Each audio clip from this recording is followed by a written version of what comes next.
Hi guys मो new recipe को स्वागत। मुझे ये बनाऊँ बिना पियाज रसुण बटर पनीर मसाला मसाला नहीं दिटा टमाटर किसी अदा काजू ताको मु बॉयल कर देछि। एठी मु 200 ग्राम पनीर नहीं ताको छोट छोट काटी देछि, कैप्सिकम भी काटी देछि। काटी सारा पर बॉयल मसाला को भलसे आम ग्राइंडिंग करदबा। ग्राइंडिंग कर सारा पर पैन रे किसी बटर नबा, बटर रे पनीर और कैप्सिकम को आम हाफ फ्राए करवा।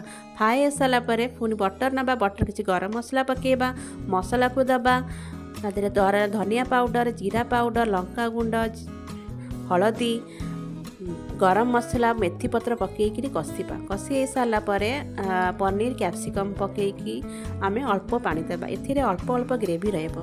ग्रेवी हो सारा पर आम गैस बंद करदे। ये आम प्रस्तुत हो गला बटर पनीर मसाला। बटर पनीर मसाला आम तंदूर रोटी किंबा प्लेन रोटी संगे आम खाई पारिबा। रहिली जय जगन्नाथ।